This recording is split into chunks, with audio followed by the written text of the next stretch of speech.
За сан байцгаана уу эрхэмнүүд үзэгчдээ. За Монголын жудо академиас бэлтгэн гаргадаг Judo Talk подкастын маань ээлж дугаар эхэлж байна. За энэ удаагийн хүндэт зочноор Монгол улсын гавьяа тамирчин дэлхийн аваргын хүрэлэн медальт World Masters тэмцээний мөнгөн медальт Аз тивийн аваргын шалгаруулах тэмцээний мөнгөн медальт Grand Slam Grand Prix тэмцээний алтан хүрэлэн медальт Ганбаатарын одоо хоёроо маань оролцож байна. За ингээд одоо хоёр удаан хөөцөлтнээсэн арай гэж одоо хоёрыг олж авлаа. Сайхан намарч байна уу? Сайхан намарч байна уу? Ингээд танаа жудо подкаст нэвтрүүлэгт орж байгаадаа маш их баяртай байна. Тий. За эхний асуултаа би асууя. Одоо ингээд Ташкентэд Узбекистаны Ташкент хотод болох дэлхийн аварга шалгаруулах тэмцээн яг одоо 1 сарын дараа эхлэх гэж байна. Энэ талаар одоо олон дэлхийн аваргад оролцсон байх энэ талаар ямар шугам бодолтой байна. Тэр нь өөрийнхөө барилдаж энэ 73 кг хэмжээнд ямар хүмүүс хөнгөлж барилдах бол энэ талаар ерөөдөө одоо өөрийн мэдлэгэл олон жил барилдсан чинь өөрийн мэдлэгэл ингээд бодоод эхлэв шүү дээ.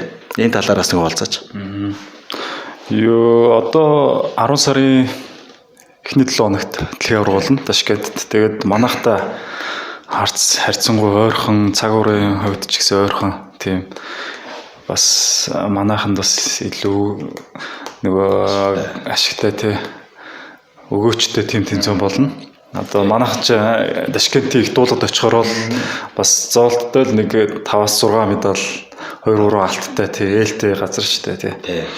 Тэгээд бас Олимпийн дараагийн нөгөө нэг дэлхийн аварга гэдэг утгаараа бас чанга болж магадгүй байх гэж би бодож байгаа. Тэгээ нэг манай жин 73 кг бол бас гайгүй сайн тамирч зөндөө байгаа. Тэгээ манай тамирчдын хувьд бол 73 кг хэмжээнд цогтод руу оролцож байгаа. Тэгээд цогтод руу бол нэлээд дэш үзэх боломжтой байгаа гэж би харж байгаа. Тэмээ одоо тэгээд 73 кг хэмжээ гэж одоо жил одоо 73 кг хэмжээ бас л их тамирчид оролцдог. Хамгийн их одоо юутай жин гэж ойлгоод байна шүү дээ. Миний хувьд болохоор хэцүү жин гэж их ойлгоод байна шүү дээ. Яг нөгөө олон улсын яг стандарт жин чинь 73-81 л байдаг шүү дээ. Тэгэхээр яг дэлхийн стандарт жин 73-81 гэхээр манай жинт чи одоо дэлхийн аваргад хамгийн ихтэй нэг 90 хүн ордог байсан шүү. 96 мургаан тамирчин орж исэн. Тэгээ аварт чинь нэг дор иж нэг 6 барилдчиж медаль авсан шүү. Тэгээ энэ жилээс олимпиад 6 ялж иж тий. За дараагийн асуулт подкастынхаа ирсэн зочид болгоноос бид нэр асуудаг юм аа. Тэгээд одоо анх яаж яваад энэ жудо бүх спортыг олоод хичээлээд эхэлсэн бэ? Анхных нь орших одоо тэр бэлтгэлд орох жудо бүх татгдсан зүйл нь яг юу байдаг юм болоо? Анх би чөлөөтөр барилдаг байсан. Чөлөөтөр барилж байгаад ер нь жудо их сонирхолтой санагдаад тэр үед. Тэгээ 2004 оны Афины олимп бас болж исэн тэр үед. Тэгээд яг би 4 онд орж исэн жудод анх. Тэгээд Афины олимпийн дараахан ер нь манай монголчууд бас тэр Афины олимп Цагаанбаатар ах чинь хүрэл медаль аваад 20 настай байсан шүү. Тэгэл ер нь чөлөөтөөсөө яг яаж тарлаа тэр чинь нэг чөлөөтийнх нэг зуны бэлтгэл гарцсан лээс. Улаанбаатар. Тэгээд зуны бэлтгэл гарцсан байхад нь би гарч таараагүй. Тэгээд хотод явж байгаад найзтайгаа спортын төв ордон дээр анх очиж нөгөө Женко клубт бүртгүүлээд тэгэл 4 оноос хойш анх жудо хөргөчилж гисэндээ айгүй өөр сонирхолтой байсан. Зургатаар хараад тухайд би 5 дугаар ангид байсан баха. Тэгээд манай найз чинь боксер явдаг. Тэгээд хоёул ордоо орё гэл спортын төв ордоо орё гэдэг. Тэгээ би бас нөгөө өөрөө жудогоор бас барилдах сонирхолтой бүртгүүлээ гэж бодоод байсан байхгүй. Тэр үед тэгээд за манай найз ордоо ороод яах юм чи би хамт явъя гэдэг. Тэгээ би бас нэг 2-3 чирж явъя гэж бодсон. Тэгээд натаа явах хүн амт олдохгүй. Тэгээ найзаагаа дагаа явчих байхгүй. Тэгээд яг эсрэг талд нь боксын юу гэдэг. Тийм шүү дээ. Одоо спорт явах. Тийм боксын заал үүдэн. Тэгээд яг нөгөө талд нь болохоор жудогийн тэгээд самбын зал. Тэгэл самбын залыг онгоолоод ингээ харсан чинь дотор нь зүгээрс амар олон хөлтөцт. Тэгээд тэр цааталт нэм толтой тэр мөрөнд зүгээр цантцсан ингээд. Хүс өнөртэй зүгээр тэнцэж зүгээр. Тэр дунд нэг ихчлээ орилоод байна. Юу цэвлэгч нэг тиймэрхүү харагдчихсан шүү дээ. Шавнартай бол нэг маш их сэтгэлээсээ сэтгэлээсээ зан тийм. Тэгээ ингээ харсан чинь цэвлэгч. Тэгэл ороод за ингээд учир явдлаа хэлээд ингээд жуудад орохсын бүртгүүлсэн гэсэн чинь ингэж харж хувц байм юм шиг байлаа. Тэгээд маргаашнаас ирээд бэлтгэл хийгээрэй гэл. Тэгэл маргаашнаас нь ирэл зүгээр нэг бие тамирын хувцастай эхлээл орж исэн. Дараа нэг такондогийн юм нэмэг хаанаас ч явсан. Нэг юм олж юмсэл тий. Тэгээ ингэр нэг битүү байдаг хгүй тэр такондогийн. Задлж модалж. Тэгэл тэрийг задлж юмсэл. Тэгэл явандаа тэгэл нэг самбыг хүртэг мөртөг. Тэгэхэд манай аав юу яжсэн надаа нэг юм яг нэг шинжин сууж байгаад нэг юм борцоо гоёж өгчээсэн. За. Энэ чөлөөт юуны самбын борцог. Тэр одоо энэ дивжин айгуу тийм гулсдаг гэсэн шүү. Хөл мөлөө айгуу болгоч шүү. Айгуу нөгөө юу. Мундаг дивжин. Манай чинь тийм нэг жижиг гоёдлын машин дээр. Хавра нэг юм борцог гоёлаад. Тэр айгуу гоё дурсамжтай тийм. Хажууд нь Мизуно наагаад байсан. Тэр үеч яг Мизуно гэж мэдэхгүй байсан. Мэддэггүй байсан. Тэгээд тэр борцоогийг бараг хурууга гартал цоол өмсөлөө. Тий. Бараг сүулдэ нөгөө улан алуулаад тэгээд бараг тэр борцоог маань тэгээд дууссан да. Тэгэл жудогийн кимоно олж авал тэрийг өмсөл. Тэр үед чинь шинэ юм олдно гэж байхгүй. Хэцүү аюу хэцүү. Японоос нэг тусламжийн кимоно ирвэл жудогийн ирвэл тэрийг нэг азар шахуу. Эсвэл нөгөө дээр дээдлийн үеийн нөгөө ах ихчнэр, шгшээгийн ах ихчнэр маань багцсан юм аа тий. Багцсан юм аав тий. Тэгж л нэг гол зоох маягтай кимоно тэрүүгээр нэг тэгж бэлтгэл хийж тэгж л өссөн шүү дээ. Тэгж яваад тийм дуртайсэн тийм юмсууд ингээл юм байхгүй ч гэсэн тэгэл яаж хийж байгаа л бэлтгэлд ороод байдаг. Харин тий. Дуртахал чухал багш. Тий. Тэгэл айгуу дуртайсэн болохоор л тэгэл урд хормоогоор хойд хормоогоор нэг гэдэг шиг явдаг гэсэн шүү дээ. Одоо харахад ямар хөө юм байсан бол тийш боддоо шүү дээ. Юу өмсцэн явж исэн бол. За одоос 5 жил 2014 удаа биш тийм дэлхийн аваргаас хүрэл медаль авсаа. Гойж биш одоо гойдож авсаа гэдэг юм уу да. Нилээн хүнд барилдаан хийж ингэж авсаар гадаад гарцаа авах тэр үед медаль авахар байсан. Одоо хүрэл медаль авсан. Тэр үед нэг эргээ санахад ямар ч юм бэ? 17 онд ер нь их сайн байсан шүү би. Тий. Тэгээ аварсан дэмцэн болгонд ер нь төрүүлээд эсвэл медаль авчдаг гэсэн. Тэгээ бас өөртөө итгэлтэй байсан л да. Яг 17 онд бол медаль аавна гэдэгтэй. Тэгээ нэг ихний би чинь ранкаар ихний 3-т байсан баха. Тэр тэгэл ер нь сэтгэл зүйч өндөртэй байсан. Тэр яг нөгөө нэг 17 онд бол яг медаль аавна гэл. Тэгээд жоохон сандрах мандрах юм байхгүйсэн, гайгүйсэн. Угсаач 50. Тийм. Итгэлтэй л байсан л та. Аавна гэдэгтэй тий. Хүмүүс чинь жингийн хүмүүс чинь жоохон харагдаал тэр үед чинь бол тий. Бэлтгэл яг орцсон үед бол шүүгийн 8-д үл ан чангарын шүүгийн 8-д тий. Шүүгийн 8-д таарсан тий. Группийн орго тэр. Тэр тамирчинтай чинь юу лээ? Урднах жилийнх нь хүрэл медалийн төлөө барилддаг юм лөө. 15 оны. 15 он билээ. Астанагийн дэлхийн Астана дэлхийн тий. Ажигдсан. Тэгээд яг би нөгөө барилдахын өмнөх тэмцээн дээр нь бас би хожицсан байсан байхгүй тэр. Тэгээд дараа нь юу яагаад таарад бас яг тэр нөгөө нэг хоцсон бэхээр ингээд татж жагаад мордоод унгаач хийгсэн. Тэгээд тэрэн дээрээ сүрж утгуулад тэгээд жоохон яарчих шиглсэн тэрмхэн дээр. Тэрэн дээр л айгүй харамсаж байсан ажигдаад. Уг нь туруулаар илүү 2 туруулцаа хожицсан юм шиг. За тэгээд одоо болохоор ингээд жудо бүхийн анх удаа хичээлсэн хэдэн оноос гэсэн бэ? 2004 оноос гэж ярьжсэн. 2004 оноос. Одоо ингээд юу вэ? Бараг 20 жил. Одоо юу вэ? 20 бараг 20 жил болох ч тийм 2 жилийн дараа. Тэгээ 20 жил одоо ингээд жудо хөхтөө анх удаа орж ирээ. За тэгээд Монгол Улсын хавьяа тамирчин дэлхийн аваргын медаль тамирчин ингээд ороод ирлээ. За 20 жилийн туршид одоо бас л дотоод болон гадаадын маш тэмцээнийгт маш их оролцсон. Тэгээд тэрэн дээр хамгийн одоо харамсалтай байр л да. Одоо хүртэл мартагдаж чаддгүй эргэж дусмааргүй байдаг. Эсвэл байн тэр бичлэгээ эргээд харчмаар байдаг тийм барилдаанууд байдаг болов мэдээж байдаг л аль нэг нь одоо бас үзэгчдэд сонирхуулаач. Би нэг юуны йога олимпиад барилдаад юу яасан Америкийн бүгд хожигдчихсэн. Хоёрдугаар хожил 16-аар орох гээд тэр их харамсалтай барилдаа амжсэн.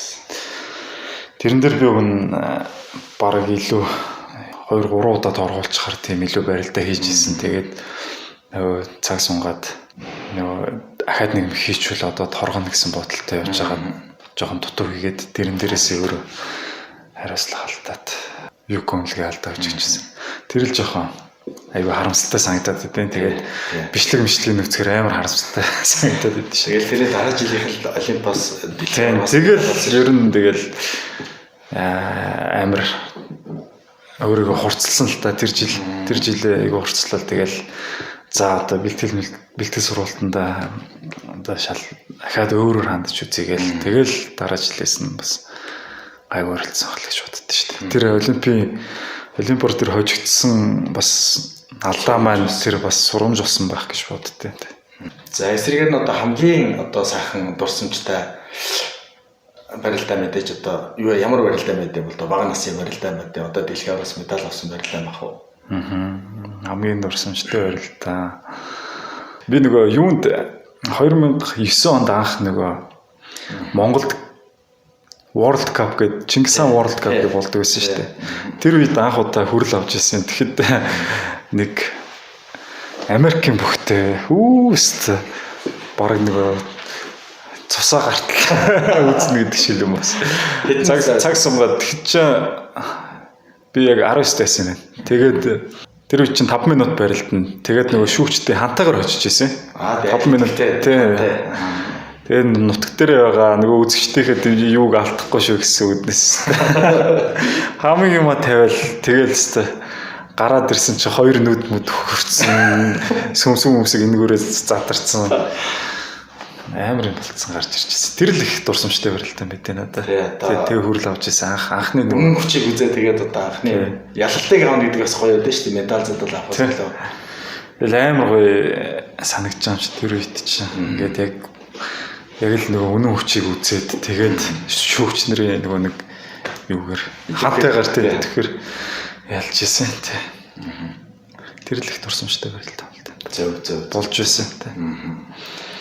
За дэлхийн болон одоо жуудаас ер нь бол жуудаа бас маш их судалгаан дээр явуулдаг спортчууд. Тэгэхээр дотоодын тамирчдын судалгааг мэдээж одоо нэгдүгээр дотооддоо нэг номер байж гадагшаагаа хийж явдаг дотоодын өсөлт их байдаг.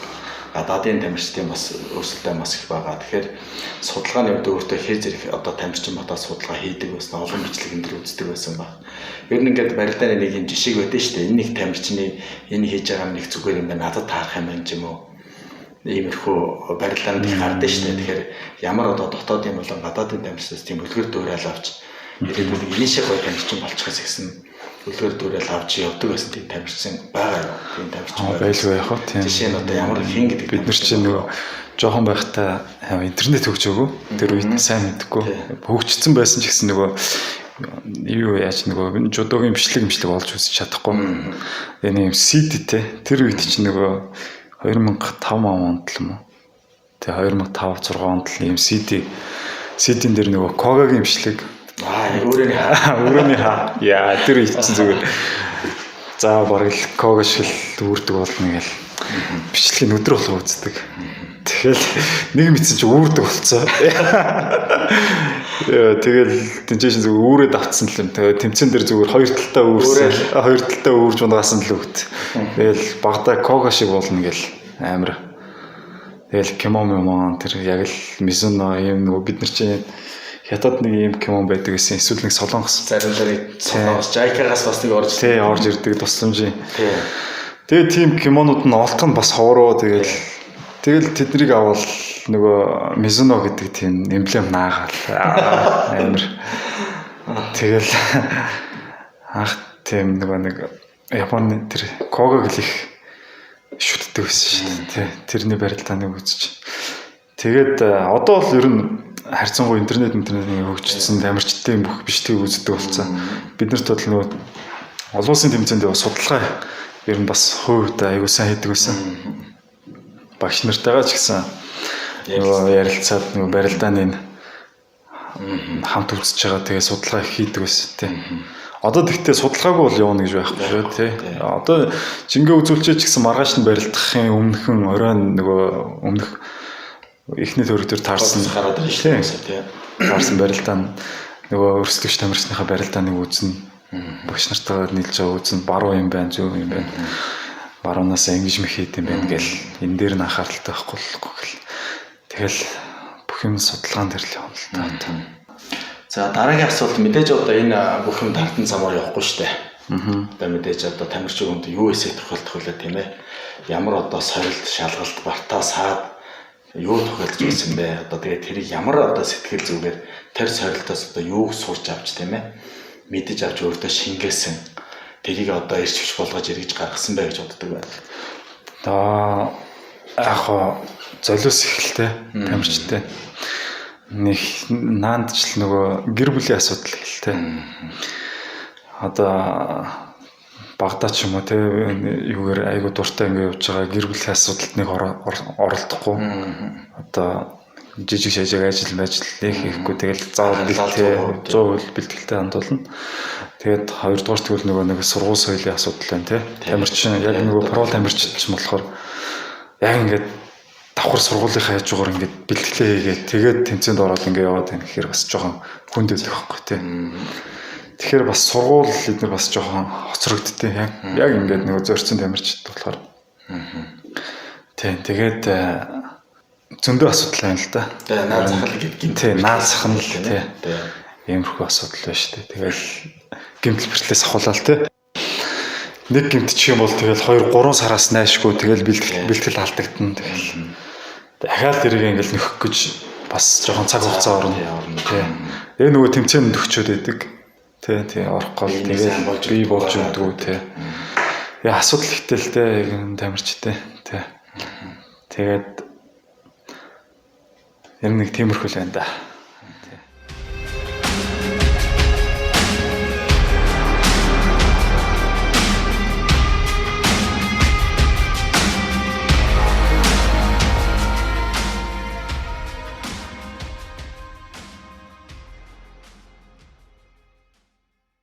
За ингээд багш тасалжуулагч нараасаа эсвэл аав ээж тийм ээ ахмад хүмүүсээс авч ирсэн таны одоо амьдралдаа болон амжилтанд хамгийн их одоо хүчтэйг нөлөөсөн сэтгэлээс гардаг ямар сургамжтай үг энэ төр байдаг вэ? Яг хүмүүс наваг дэмжиж байгаа хүмүүс хэлнэ л дээ. Ер нь их тий одоо ингээд хичээгээрээ ер нь бити шантраарай ч юм уу тий. Тэгээд миний аав бас наваг аягүй дэмждэг байсан. Чи дуугаар уралдахад нь тэгээ миний бас ялагдчих болно. Тэгээд дараагийн юм дээр их юу алдаагаа гаргахгүй, энэ алдаагаа ахиж давтахгүйгээр тий. Чи улам ингээд төвлөрөөд сайн хичээгээрээ тий. Чамайг бүх хүмүүс харж байгаа шүү гэд тэр л их сэтгэлээс гардгүй. Чамайг ерөн бүх хүмүүс дэмжиж байгаа. Ер нь их чамайг одоо бүх хүмүүс дэмжиж байгаа, бүх хүмүүс харж байгаа. Тийм болохоор чи бүх чадлаа, бүх хүчээр ажиллаад хичээгээрэй л гэдэг үг над. За сайхан тодулж ирсэн. Маш олон хүн харж байгаа шүү. Чамайг хичээгээрэй тийм ээ. За дараагийн асуулт маань одоо ингээд энэ мэдээж манай жуудаа ихтэй бас олон сурвалжлагч суралцдаг.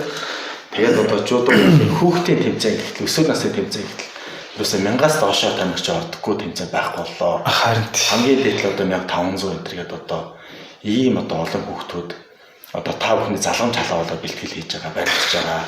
Энэ одоо хүүхдүүдээс хандаж юун дээр илүү анхаараа тийм ээ жуудаг одоо жуудагаас авах юм иймэрхүү юм байдаг шүү. Иймэрхүү юм дээр сайн анхаараарай.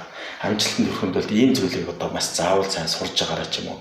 Иймэрхүү бас нэг зөвлөгөө өгөх, сургамжуулах ийм юм байсан хандаж хэлээж. Маш олон хүүхдүүд энийг үздэг сонсдог гэж байна. Бидний үед чинь болохоор за өсвөрийн улсын ормоор гэхэр чинь нэг чинд нэг 17 8 хүүхдэл ордог байсан шүү дээ. Ер нь. Одоо бол бүр нэг чинд хичнээн хүүхдэл ордог юм байна. 50 60 үзчихсэн тийм ээ. Бүхэн өргөн дээр л ихэд баг тэр чинь нэг юу яцсан шигшээд шалгарсан хүүхдүүд чинь ингээд орж байгаа шүү дээ. Зөвхөн бүс шалгарсан. Тэгэхэд л 1500 гэхээр бас л. Тэгээ яг тэр дундаас л ингэж шалгараад гарч ирж байгаа хүүхдүүд яг тийм олон тамирчид дундаас ингээд шалгарч гарч ирэхийн тулд одоо яг жинхэнэ энэ спортод дурлаад өөрөө нэг яг зорилгоо тодорхойлоод яг нэг тавьсан зорилготой хүрэхийн тулд бэлтгэл сургалтаа яг сэтгэлээсээ сайн 100% хандуулж тэг ямар ч нэг бэлтгэлийн нэг 3 цагийг ямар ч юмд сатаарахгүйгээр яг ингээд 100% хандуулаад өөртөө яг цаг зарцуулаад ингээд сэтгэлээсээ бэлтгэл хийгээд ингээд явах юм бол амжилт бол ойрхон байгаа шүү л гэж зэх хөвдөд тий.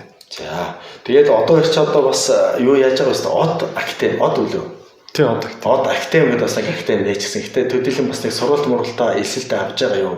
Өөрөөхөө бас тэр нээсэн активийнхаа талаар бас нээсэн гол зорилго нь юу байсан? Цаашдаа энэ одоо активаараа дамжуулж одоо од гэсэн энэ активаараа дамжуулж хүүхдүүд яг юу болох гэж зорж байгаа вэ? Тэгээд талаар бас уулзаач. Тийм би хойно яг нөгөө миний баг нас болохоор хойно тэр дамбын дэнд өгөрсөн байхгүй. Тэгээд яг тэр хавьдаа нэг яг хотын тэр жоохон артлын тэр юугээр байгаа одоо төвийн бүсээс жоохон хол юугээр гэр орооллын тийм хүүхдүүд чинь наашаа орж ирж бэлтгэл хийхэд тий. Бэлтгэл хийхэд жоохон хүндрэлтэй байдаг байхгүй. Ялангуяа нэг 6-аас нэг 5-аас нэг 7-8 насны хүүхдүүд чинь байнгын хот руу орж ирээд бэлтгэл хийгээд тэрийг бас хөнгөвчлөхийн үднэс нөгөө нэг тэндээ гоё юу жудо тий ойр нөхцөлд яг суулгын хажууд жудогийн клуб нэ гэж хүргэхтэйгээ ярилцж хагаад тэгээд одоо их тийм гээд хоёлаа байгуулъя. Тэгээд энийгээ дамжуулаад хүүхдүүдтэй бас соён гэгэрүүлэх тийм юу одоо ганцхан жудоч гэлтгүй тий одоо их тамир тий тамир дамжуулаад жудоч гэлтгүй хүүхдүүдийн боловсрал тэгээд нөгөө хүмүүжил бүхэл юмд анхаарья гэсэн тийм үүднээс нээсэн хүргэхтэйгээ нэлээд тий.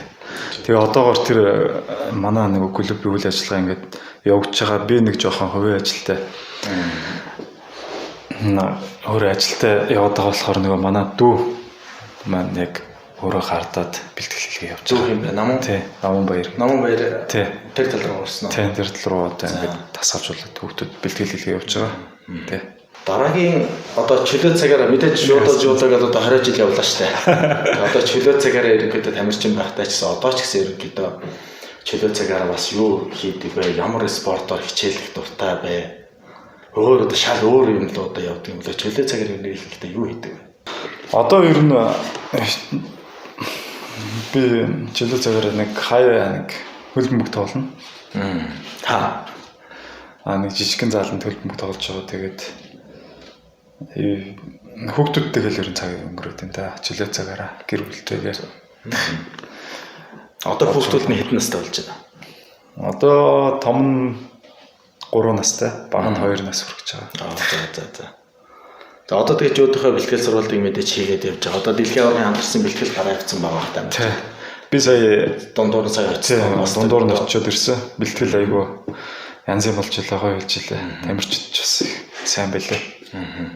За ингээд чим тойрын одоо хоёр битэр чинь бас олон жилийн өмнөөс одоо явж байгаа тийм ээ. Одоо жуудгаар холбогдоод ингээд явж байгаа. Жишээ нь 2013 онд гэхэд одоо ишг чавыг одоо дасгалж болох цаг хишгээ дасгалж болох тийм. Тэгээд одоо хэрлэн од баяр гурвыг Японоос тэмээ төсөл хэрэгжүүлээд нэг дараагийн олимпиад нэлээд гайгүй барилж чаар юм. Үнэхээр бас ингээд зүтгэлтэй тийм тамирчин байвал ингээд авиасын Японы төсөл гарч ижсэн. Тэрийг болохоор одоо Японы олимпиадын ерөнхийлөгч Ямашта багш манай сургуулийн багш байсан. Тэгээд надад тийм санал тавиад ингээд жуудогийн холбоогоор дамжуулаад таагаар ирж байсан тийм ээ. Тэгэхээр 2013 онд ч одоо эдэн настай байлаа да.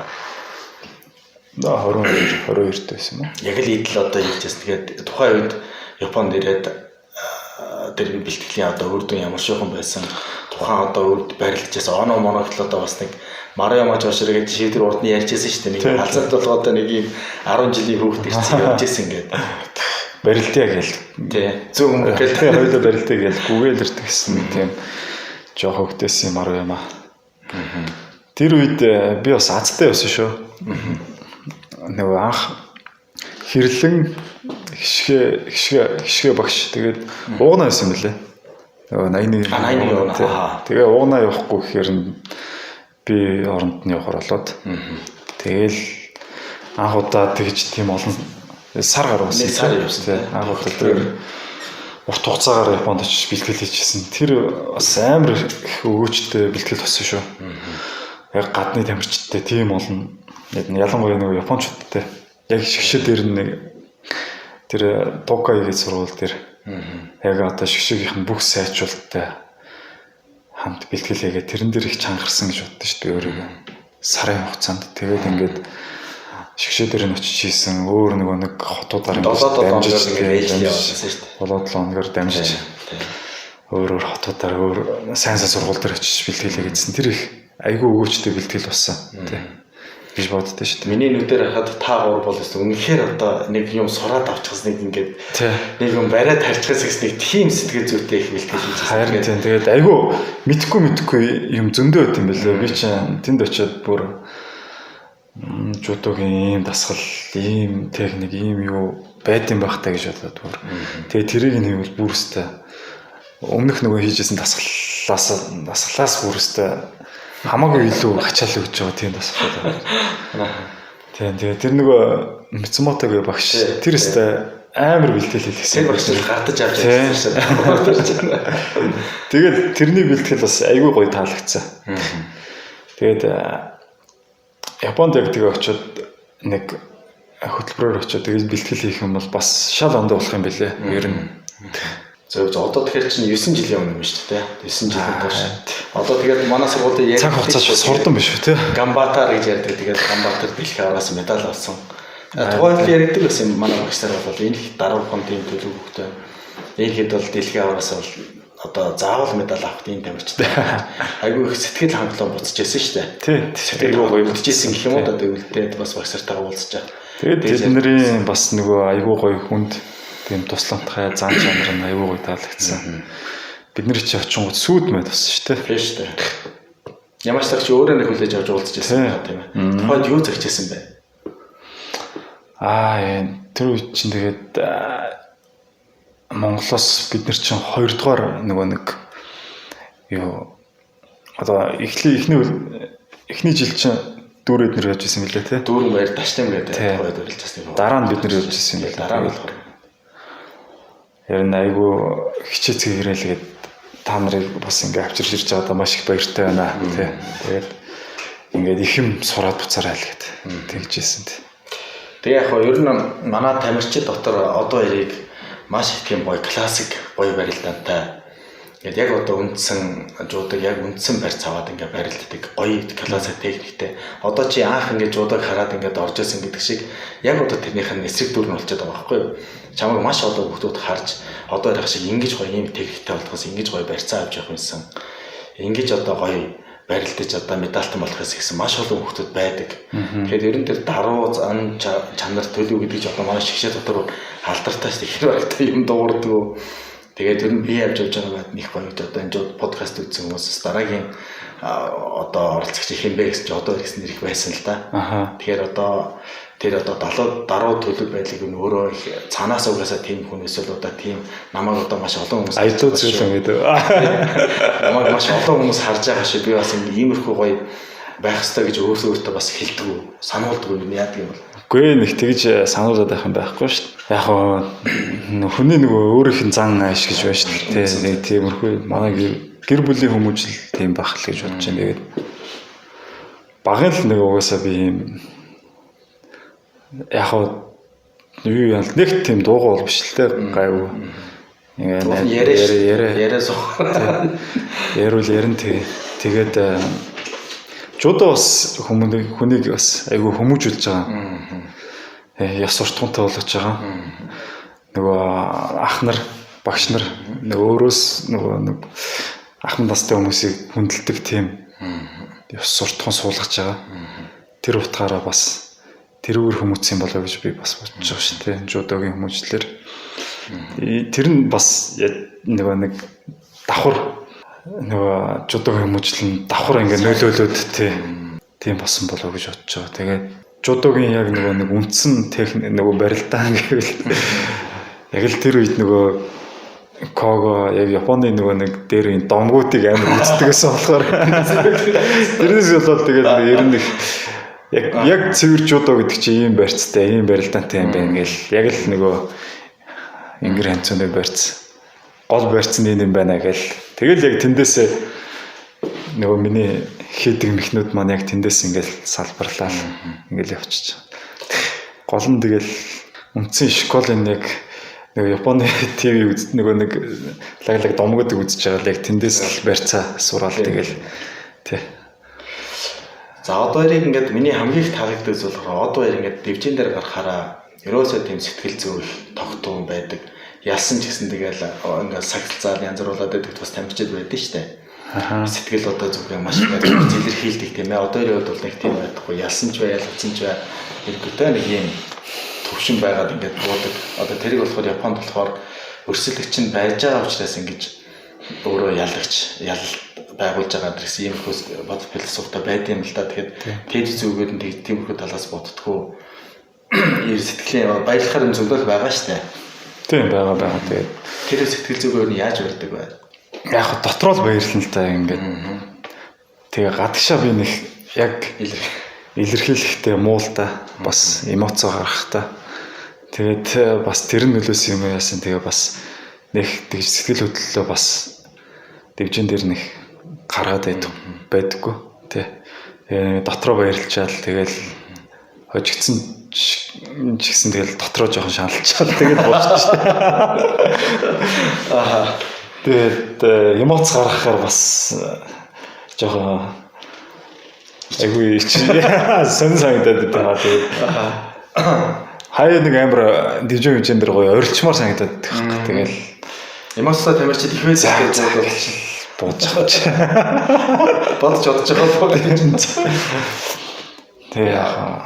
Тэгээ энийг дамжуулаад одоо жишээ нь тамирчид сэтгэл зүй гэж илэх зүйлийг их асуух дуртай л да. Ер нь сэтгэл зүгээ яаж бэлддэг вэ? Бэлтгэл дээр ч бай. Ер нь тэмцээнд гарахаас өмнө, дивжин дээр гарахаас өмнө сэтгэл зүгээ яаж бэлддэг вэ? Өөртөө итгэлтэй байна гэдэг нь яг ямар шин чанарыг агуулдаг юм бэ? Яг өөртөө итгэлтэй байна, сэтгэл зүй гэдэг чинь цэвэр бэлтгэлээс хамаарч байгаа л да. Тэр хүний бэлтгэл тулцсан сайн бол жинхэнэ 100% сэтгэл зүйтэй байна тий. Хинт ч хожигдохгүй гэсэн тийм. Ер нь бэлтгэл нь яг гоё хандчих юм бол дагаа сэтгэл зүйн ч гэсэн ханддаг байхгүй. Айгүй гоё ингээд бүгдийн л одоо гусна гэл тийм ялах зүүн тий. Тэгээд бэлтгэл сайн байвал сэтгэл зүй угаасаа давхар сайн байд. Бэлтгэл муу байвал хүний сэтгэл зүй ч бас дагаал жоохон нэг тийм болчихдээ шүү дээ. За би нэг иймэрхүү байгаа да. Энэ бэлтгэлийг нэг жоохон иймэрхүү ийцсэн. Эсвэл нөгөө бэртлэн тий. Миний энэ өвдөг нэг жоохон иймэрхүү яах бол гэсэн тийм айцтай. Тэгээ барилчаар ч бас жоохон тийм. Яг гоё нэг бэртлэхүү гоё бэлтгэл нь хандсан. Тийм хүмүүс ч юм. Яг 100% гоё сэтгэл зүйтэй барилдаг болов гэж би боддоо шүү дээ. Тэгээ давхар бас тодорхой тийм. Давхар бас өөрийгөө бас жоохон нэг яах хэрэгтэй л дээ. Янз бүрийн юм давтахгүйгээр яг л нэг юмда фокуслал нэг төвлөрөх хэрэгтэй л дээ. Тэгжиж л бас сэтгэл зүй одоо нэг юмд хандах хандлага нь шал ондоолох. Яг гоё төвлөрөөд үзвэл бас арай гайгүй байх гэж боддоо шүү дээ. За сүүлчийн асуулт. Одоо сүүлчийн асуултыг дандаа одоо Монголын жуудо активиас бэлтгэн гаргадаг юм ээ. Жуудо ток тийм ээ.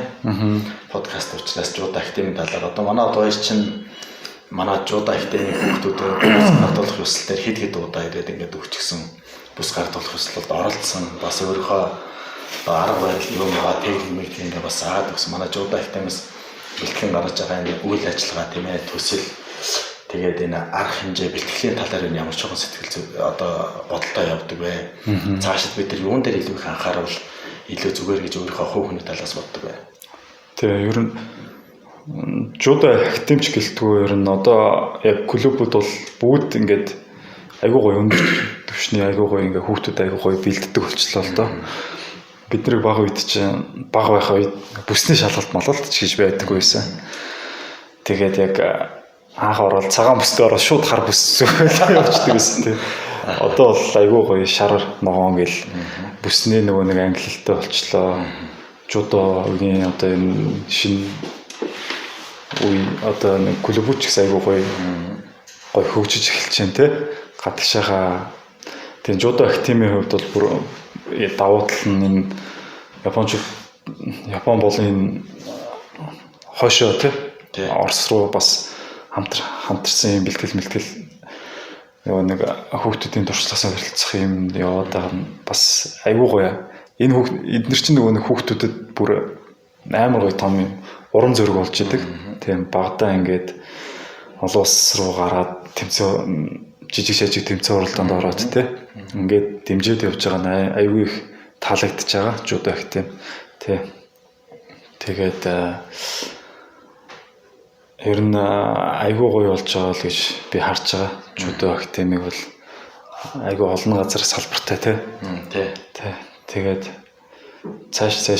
цаашдынх нь одоо жуудаа актеми энэ үйл ажиллагаанд хүүхдүүдэд болон багш нарт бүгдэнд нь ингээд ажлын амжилт, спортын өндөр амжилт хүсье. За тий ингээд бас цаашдаа тэгээд яваараа манай жуудаа актемаас зохион байгуулж арга хэмжээч тийм ээ ингээд бас яг тэгвэл энэ том тамирчид тийм ээ ингээд өөрийнх нь шүтэж ингэж харж явдаг тамирчид нь өөрснөө яриад энэ ярилцлагад оролцоод өөрснөө жуудаг юмсал гараад ирэхдээ оо галын амар гоё бол тэгээд тэрийг ингээд бүр ингээд сар мар 2 сар ингээд ярилцсан ингээд намайг бэлтгэл хийж яхад одоо ярих ирээд намайг энэ барьцаа ингээд татаараа гэсэн одоо тэгэл тэргээл татна гэж ерөөсөн ингээд хүүхдүүдийн сэтгэл зүйдэг тийм гоё цагаан байдаг тэгэхээр одоо ийм алдартай тамирчид бас ингээд ялангуяа хүүхдүүдийн бэлтгэл дээр ярьж байгаа бас өвлгөө гэдэг энэ гэдэг бол хүүхдүүд маш их урам зориг өгдөг бас аав ээжэд нь маш их тагаа баярлждаг аав ээжэд харж одоо бидний үеийн аав ээжэд чиний мэдээж хүмүүс үеийн аав ээжэд байдаг шүү дээ тэгээд одоо ийм өндөр тамирч бие ямар гоё явж явдаг ямар гоё биетэй юм бэ гэж тамирч тэгэл тимнаас ингээл орж ирдэг юм байлаа л тийм тэгэхээр болж өгöd энэ тамирчтайгаа бас энэ багаас нь жуудаар хичээлж байгаа сонирч байгаа хүмүүс бас олон одоо юм дээр ингэж бас зөв одоо хандлага аваасаа тийм бидний одоо эцсийн зорилго болохоор жуудаа бөхөр дамжуулж хийж байгаа шүү дээ жуудаа консультаар дамжуулж гэдэг дандаа амжилт бол биш. Яг гол нь нөгөө хөөр хүүхдийн хүмүүжлэлтэй. Ёс суртахуунтай л ах хэрэгтэй гэсэн үгнээс. Ёс суртахуун гэж юу байдгүй гэдгийг л зааж өгнө шүү дээ. Ийм юм ингэж авч ёс суртахуун гэдэг. Наад зах нь л тэгэл хүнтэй мэдлэх шүү дээ. Хамгийн эхлээд мэдлэх, хүндлэх ёс гэл ингэж ёс гэж явж байгаа. Хамгийн эхлээд одоо хүнтэйгээ мэдлж чаддаг, дөрүүлж дуурдаг, дөрүүлж баярлаа гэж хэлдэг, дөрүүлж сайн байна уу гэж хэлдэг. Хүнийг хүндлэх гэдэг асуудал байна л да. Хамгийн ихний асуудал л та. Тэгээд гол нь нөгөө амжилт биш те. Заавал тэр хүүхдээс нөгөө амжилт нөгөө шахаж шаардаад авахгүйгээр нөгөө бие бэлтрээ нөгөө нэг тэгш өвдөгш байдал те. Гоё ингээд бие зүг аваад явчихдаг хүүхдүүд те. Яг тэрэн дээр нь л бас их хэрэгтэй болов гэж бодоод байгаа шүү дээ. Тэ яг энэ спорт бас. Тэ. Жудо ч бас өөр спортуудыг бодохоор бас яг цаад нөгөө бутга санаа нь шал ондоо байгаа шүү дээ. Хүмүүжлэн. Тэ. Хүнийг хүмүүжүүлнэ тэ. Тэгээ одоо тэгээд яг жудо бөхөр бид нар бас л одоо жудогийн галтгоонд ингээд хамт явж байгаа. Тийм одоо тамирчныхаа замлыг одоо ихэд бас тамирчин байгаа ч гэсэн одоо бас одоо ч хэдтэй болоо нас одоо сая 33 хүрсэн 33 хүрсэн тийм ээ. За замналаа ерөөдөө өндөрлөх тал руу хандсан байна уу ерөөдөө. За тэгээд одоо мэдээж одоо олон жил ингэж бодлоо ботцсон явж байгаа. хавар чадвар тийм ээ бас олон хүүхдэд одоо өөр шигээ өөрөөсөө өндөр зэрэглэлийн одоо тамирчин ёс сурт одоо мундаг тамирчин сайхан бэлдэж гарч ирээсэй гэж одоо жуудагтын хамт олноос болон өөрийнхөө зүгээс ингэж хүсэж байна. За ингээд манай урилгыг хүлээж авч цаг заваа гаргаж ингэж ирж чадвал сайн ярилцлага өгсөнд танд маш их баярлалаа. Цаашдынх нь амьдрал өөр хүүхд одоо шагн нарт нь спортын өндөр амжилт хүсье. За маш их баярлалаа. За